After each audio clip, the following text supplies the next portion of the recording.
E agora nós vamos para o quadro Trincando.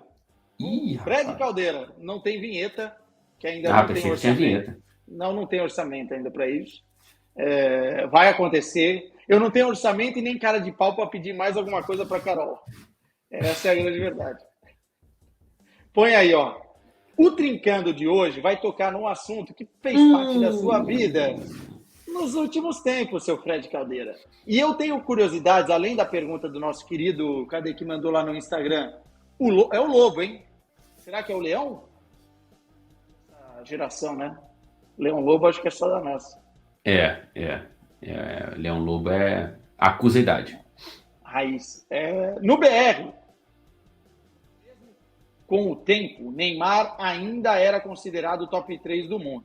E na Europa, o status. E a gente vamos fazer um recorte aí dos últimos anos, né? Com a camisa do Paris Saint-Germain, porque lá atrás ninguém tinha dúvida disso quando ele ganhou a Champions com o Barcelona. Mas antes de responder a pergunta do nosso querido aqui,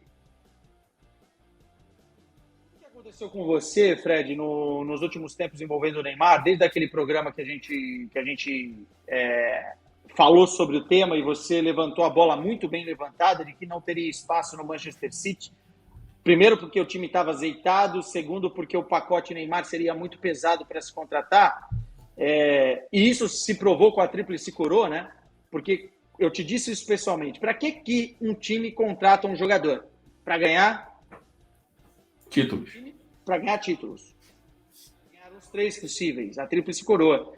Então, realmente, o time estava azeitado, não precisava trazer uma outra peça, independentemente de que peça fosse. E no caso, o Neymar ainda tem o combo Neymar. Mas o quanto isso afetou a sua vida na época, porque tudo que rolou da polêmica na internet, e exatamente distorceram as coisas que a gente falou naquele programa, que você falou especialmente, colocaram inclusive em comparação com Grealish e Neymar, virou uma coisa de louco no Brasil. Como é que foi o bastidor disso? Você recebeu muita mensagem, você ficou chateado, você não ficou?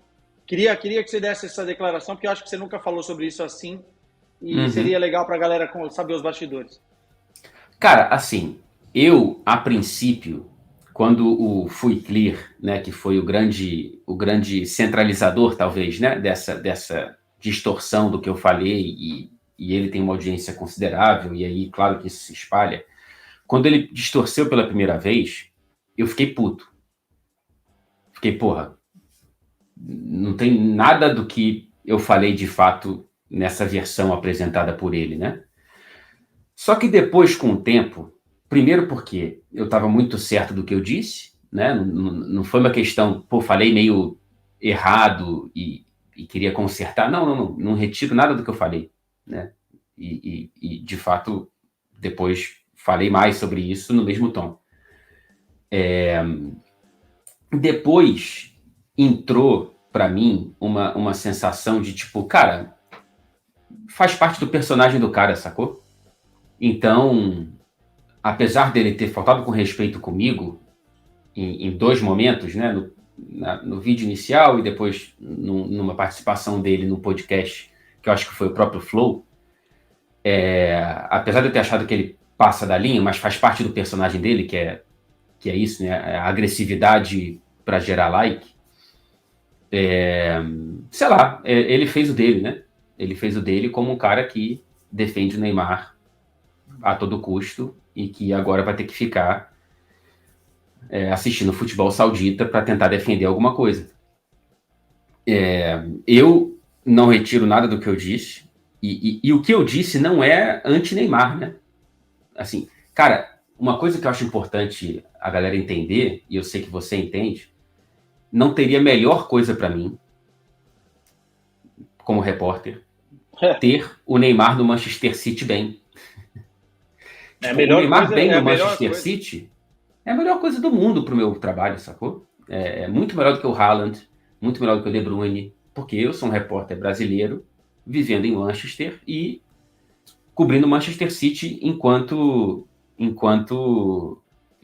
ao mesmo tempo que outros clubes, né? Mas ele no City seria lindo para mim. Só que eu tenho eu não posso torcer apenas, né? Eu tenho que ver o que eu analisar o que eu vejo E a projeção era, cara, não faz sentido, como você já disse aqui, o Neymar num time que já está ajeitado e o Neymar sendo esse cara que não joga, né?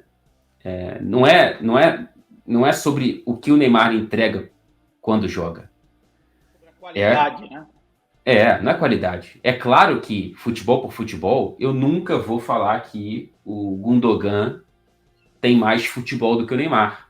Enquanto habilidade, vai. Não sou maluco. Mas quando eu olho para um cara que joga muita bola, o Gundogan joga muita bola, o Grealish joga bola, o Bernardo Silva joga muita bola.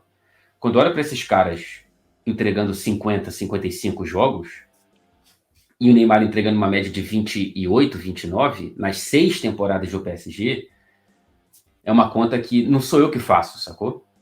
Todo diretor esportivo, todo treinador vai fazer. Ainda mais somando com a questão financeira, né? Ainda mais nesse nível. Né? Então, assim, foi um momento, a princípio, que eu fiquei puto, depois vi graça na situação e me sinto muito bem. Não vou esconder. Mas a galera te perturbou no Instagram? Ah, certeza. Sim. Faz parte, né? Já fui chamado de antipatriota, inclusive, né? Como se fosse uma questão de patriotismo. E assim, ó, eu e você tivemos esse debate em loco na final da Champions. E acho que talvez eu pense até um pouco diferente no sentido da qualidade, porque eu ainda sou um romântico em relação ao Neymar, porque a qualidade que ele tem, poucos vão ter na história do futebol. Né? Ele tem isso a favor dele. O ponto é que eu não tenho como discordar, e estando aqui na Europa, a pergunta do nosso querido aqui, do Lobo, vai de encontro a isso. Você conversa com dirigente, o nosso trabalho é esse, a gente conversa com dirigente, a gente conversa com jornalistas, a gente conversa com jogadores, a gente conversa com um monte de gente nos bastidores, as pessoas só veem a ponta do iceberg, elas não veem lá embaixo. E há uma sensação geral, já respondendo ao nosso colega aqui, o Neymar não estava no auge, não estava do jeito que poderia estar, projetando a presença dele em grandes clubes. E isso ficou claro agora, não por conta da qualidade, mas mais uma vez por conta e foi isso que foi debatido, do pacote. E aí eu acho que você foi muito feliz no que você falou, sem distorcer nada, foi muito feliz no que você falou naquele momento, e era um debate ótimo, porque eu, na minha visão na época, ainda falei, cara, mas eu acho que mesmo com tudo isso, se eu fosse o diretor do Manchester City, ainda apostaria. Eu acho o debate bom. Eu acho o debate bom até hoje. Mas eu acho lindo que, no fim das contas, nenhum clube de ponta fez proposta por Neymar. Assim, lindo pro meu argumento, né? Para a carreira do Neymar, nem tanto. Para a conta bancária dele, certamente. E nem para nossa. Seria muito melhor ter o Neymar na Champions, né? Muito melhor. A gente não é hipócrita aqui. Pô, perder o Neymar na Liga dos Campeões é uma diferença. Faz diferença. Perder o Cristiano foi duro, hoje em dia os personagens às vezes são maiores que os clubes, esses caras movimentam a audiência, então ninguém é hipócrita aqui de falar que é ruim, legal, eu torci pro Neymar ir para a Arábia Saudita, fiz um vídeo no meu canal aqui falando, tô frustrado, entendo todos os argumentos do cara para ir para lá, mas eu como esse romântico me frustrei um pouco. Enfim, o ponto foi esse, e eu acho que legal que você tenha esclarecido aí. Espero que o Lobo esteja satisfeito também com a nossa resposta. E respondendo diretamente, não é considerado top 3 do mundo. Não é. E nos últimos anos não foi. Não tanto que não ficou nas listas, né? Tanto que não ficou nas listas. Não, e mesmo se você perguntar para qualquer pessoa, já faz quase uma década que você não coloca o Neymar nessa... Quase uma década não, vai, um pouco mais de 6 anos. Desde o Paris Saint-Germain. Desde o Paris Saint-Germain,